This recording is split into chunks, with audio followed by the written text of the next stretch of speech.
आज एक बहुत ही जबरदस्त बिजनेस कहानी पर बात करते हैं। एक ऐसी कहानी जहां एक सरकारी बैन ने देश की सबसे बड़ी गेमिंग कंपनी को रातों रात अपना पूरा खेल बदलने पर मजबूर कर दिया। चलिए देखते हैं कि इस कहानी में आखिर हुआ क्या। तो सोचने वाली बात यह है कि गेमिंग की दुनिया का इतना बड़ा खिलाड़ी अचानक पैसों वाले गेम से ही क्यों पीछे हट गया। सुनने में थोड़ा अजीब लगता है ना। आइए इस पहली कुछ सवाल सुलझाते हैं। तो हुआ कुछ यूं कि भारत की जो सबसे बड़ी फैंटेसी स्पोर्ट्स कंपनी है ड्रीम इलेवन, उसने एक ऐसा कदम उठाया जिसने सबको चौंका दिया। उन्होंने एक साथ 11 नए देशों में अपना प्लेटफॉर्म लॉन्च कर दिया। देशों के नाम देखिए, अमेरिका, यूके, ऑस्ट्रेलिया, यूएई। मतलब ये कोई छोटे मोटे बाजार नहीं है। इससे एकदम साफ हो जाता है कि ये कोई छोटा मोटा टेस्ट नहीं था, बल्कि एक बहुत बड़ी सोची समझी ग्लोबल इंडस्ट्री थी। तो अब सवाल यह है कि इतने बड़े एक्सपेंशन के पीछे असल वजह थी क्या। इसका जवाब हमें भारत में हुए एक बहुत बड़े बदलाव में मिलता है। एक ऐसा बदलाव जिसने पूरी गेमिंग इंडस्ट्री को हिला कर रख दिया। असल में ड्रीम 11 का ये जो ग्लोबल मूव था ना, वो सिर्फ एम्बिशन के बारे में नहीं था। ये तो सर्वाइवल की लड़ाई थी, वजूद को बचाने की लड़ाई। भारत में एक नए कानून ने कंपनी के सामने एक बहुत बड़ा संकट खड़ा कर दिया था। और जरा इस बात पर गौर कीजिए कि यह सब हुआ कितनी तेजी से।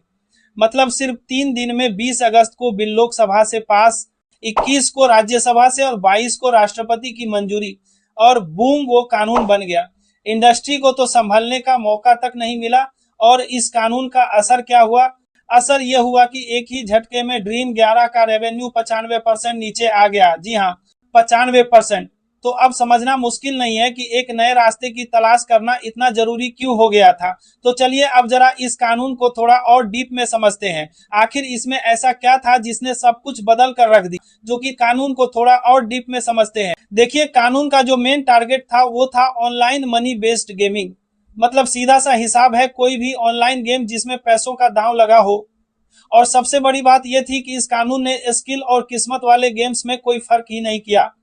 सब एक ही तराजू। इससे पूरी पिक्चर एकदम क्लियर हो जाती है। एक तरफ वो सारी एक्टिविटीज हैं जिन्हें बैन कर दिया गया, जैसे रियल मनी गेम्स, और दूसरी तरफ है ई स्पोर्ट्स और free to play social games, जिन्हें सरकार अब बढ़ावा दे रही है। और बात सिर्फ एंटी की एक से बैन कर दिया गया प्रकार आता नियमों की नहीं थी। इन्हें तोड़ने पर सजा भी बहुत बहुत सख्त थी। अगर कोई रियल मनी गेम ऑफर करता है तो 3 साल तक की जेल और 1 करोड़ तक का जुर्माना। और अगर कोई इन्हें एडवर्टाइज भी करता है तो भी 2 साल की जेल और 50 लाख का जुर्माना। हाँ, एक जरूरी बात यह थी कि खेलने वालों पर कोई पेनल्टी नहीं थी। तो इस नए माहौल में, इस नई हकीकत के बीच ड्रीम 11 ने खुद को बचाने के लिए क्या किया?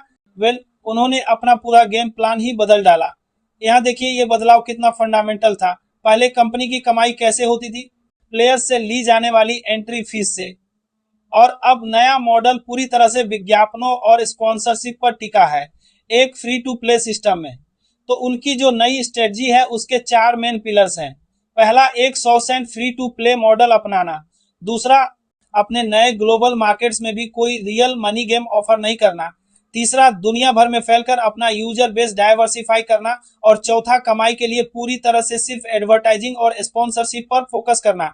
तो आखिर में एक बहुत बड़ा सवाल हमारे साथी पढ़ते कि पूरी तरह से मार्केट्स के बाद सामने आता है। जब सरकार ही खेल के नियम बदल दें तो क्या कोई बिजनेस एक बिल्कुल अलग खेल खेलकर सच में जीत सकता है? ड्रीम 11 की ये जो नई पारी है ये कितनी कामयाब होती है, ये तो अब आने वाला वक्त ही बताएगा।